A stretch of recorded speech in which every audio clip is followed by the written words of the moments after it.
Greetings to my respected elders, my brothers and my sisters, and to all those who are not yet believers. Bismillahirrahmanirrahim, alhamdulillahi rabbil alameen. In the name of Allah, the most gracious, most merciful. All praise is to Allah, the most gracious, most merciful. We send blessings and peace upon the Prophet Muhammad sallallahu alaihi wasallam, and all of his followers until the day of recompense. So my brothers and my sisters, I want to give kind of a part one to this, inshallah. I'm on my break, and I thought I would touch base with what I was referring to earlier. So, as everybody already knows, I am from a very small town, very small area in East Tennessee, and growing up, I was like any other normal redneck kid. I was always restless and hard to sit still, and school was really easy for me, even in elementary school. It was so easy that I got bored with it. So I become one of the disruptive little kids, and, throughout elementary school, first, second, third grade, they had a permanent seat for me kind of in the corner, facing the corner, mashallah, with one of those folding petitions to go around it so that I couldn't see others and others couldn't see me, because I was quite disruptive. And nowadays, they would just diagnose you as having ADHD, put you on a pill. Thank God my mom didn't believe in pills. So that was a saving grace right there in and of itself. Otherwise, I would have probably been some type of a zombie as a kid, and who knows what may have happened. I was always interested in sports and athletics, regardless of my age. I always wanted to be involved in sports and martial arts, especially, which my generation, we grew up and we were exposed to what I call the old men superheroes, right? The newer generation, they don't really have masculine male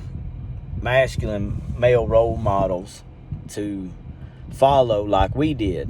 When I was growing up, I had Steven Seagal and Jean-Claude Van Damme and Arnold Schwarzenegger, and let's see, who else was big at the time?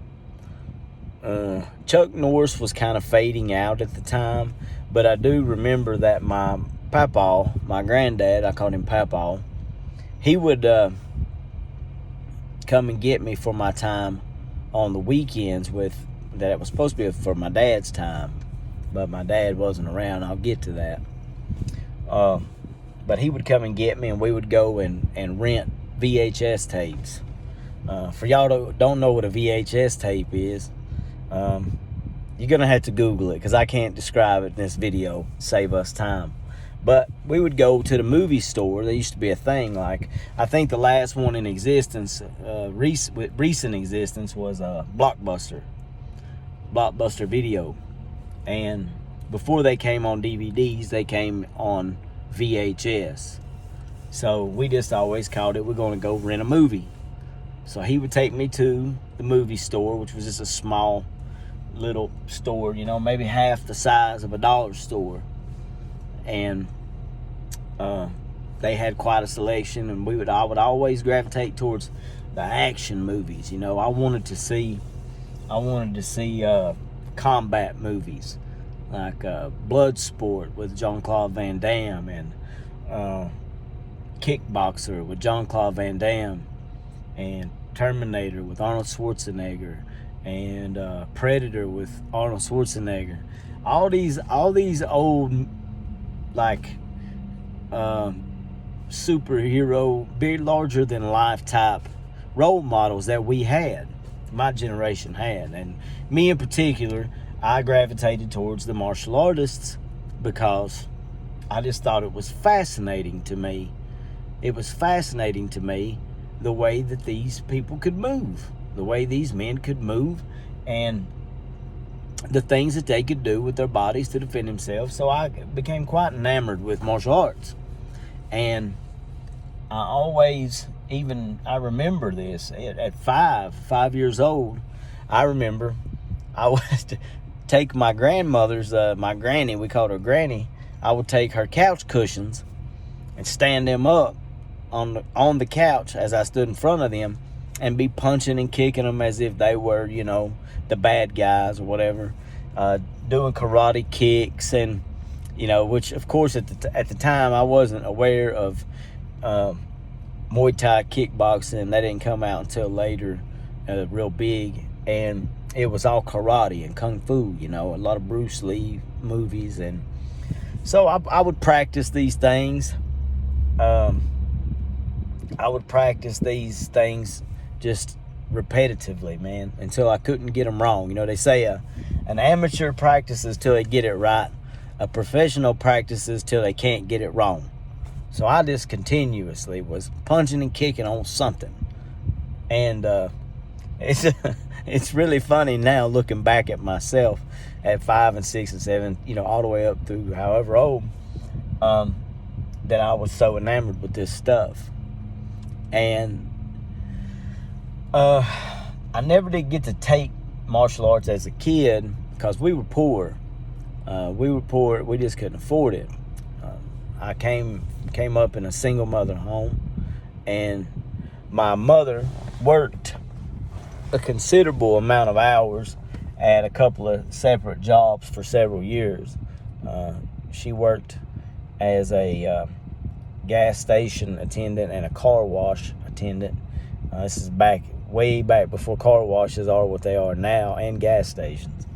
And she also worked as a waitress a lot, and she had several jobs that she held for several years throughout my childhood, but it always took her away from home quite a bit. And I have an older sister. I have two older sisters, one on my mother's side and one on my father's side. And the sister on my mother's side, we grew up in the same house together, and she was spectacular as far as trying to help me to be what I needed to be and do what I needed to do and do what she needed to do as well. Like I said, my mom oftentimes worked 2 jobs at a time, so she wasn't home a lot, which left us for a lot of microwave dinners and things like that. My mom never got on any type of welfare or government assistance. Food stamps back then were actual paper food stamps, and that was just viewed as not like it is today. Today it's pretty common. Poverty is so widespread now, it's pretty common. But back then, not everybody was poor. Not poor to that degree anyway. And she refused to take any kind of government assistance. So a lot of times we would survive on beans and cornbread and a hamburger helper, because hamburger helper was cheap. Back then hamburger meat was very cheap, and a box of hamburger helper noodles was next to nothing. So we would survive on that a lot for our dinners. And my mom, I remember, she used to go and buy in bulk. She would buy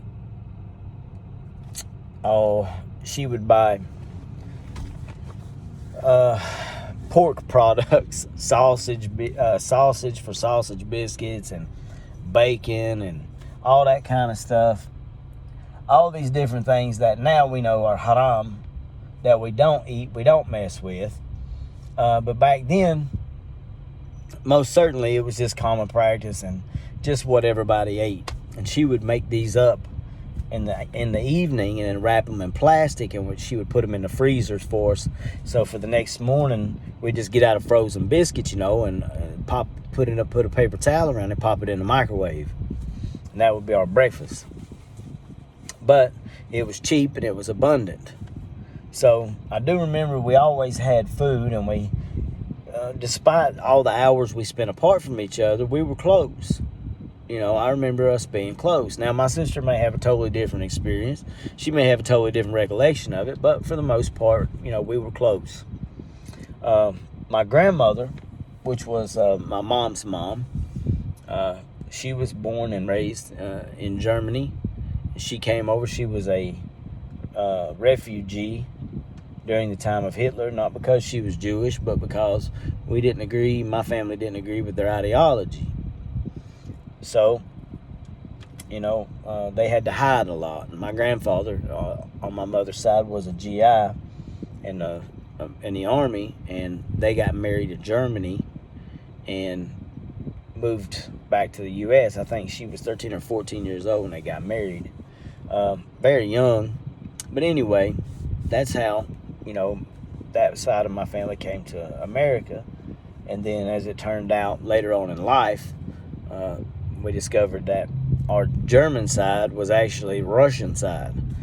This was our people came from Russia, and then Russia, the area was separated by the Berlin Wall.